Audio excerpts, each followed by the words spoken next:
مرحبا بكم كالعادة في غالية كوزين. اليوم جيتكم كمونية باللحم البقري والكبدة قارة زيتها تعمل 66 كيف. أول حاجة خذيت الطنجرة متاعي حطيت فيها زيت زيتونة، بصلة مقصوصة جويدة، سنتين ثوم مهرسين، وحطيت اللحم والكبدة مقطعين بعد ما غسلتهم بالباهي ونخليهم يتقلاو شوية.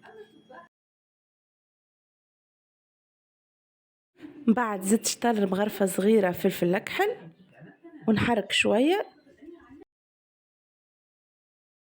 بعد زدت شوية ماء سخون ونخليهم يتقليو في عقلهم حتى هيك الماء السخون اللي حطيته ينشف، معناه يبقى كان الزيت كهو.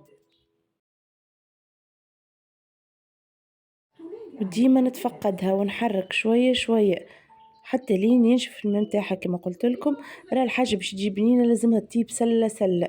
لهنا الماء بدا ينشف بشوية بشوية،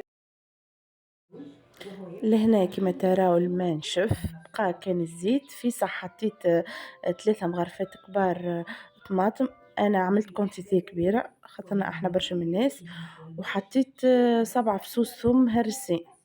حرك هكا بشويه باش نزيد شويه ماء سخون خاطر باش نزيد الفلفل الاحمر باش ما يتحرقليش.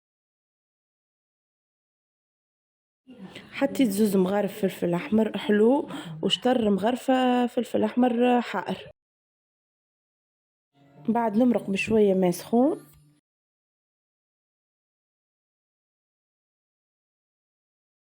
ونزيد شطر مغرفة كركم ونحرك ونقعد نمرق بشوية. هي تقر زيتها وانا نمرق شوية ماء سخون، هي تقر زيتها وانا نمرق ماء سخون، هكا تجي بنينة وتطيب في عقلها.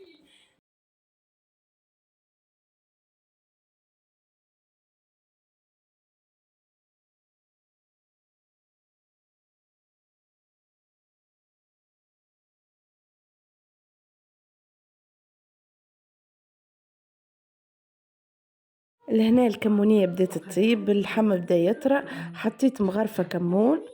في الاخر انا الكمون نحطه خاطر يعمل المرارة قبل ما نطفي بدرجين. بعد بدرجين حطيت 2 قرون فلفل وطفيت عليها، وهكا الكمونية متاعنا طابت قارة زيتها بنينة على الاخر حمرة محلاها.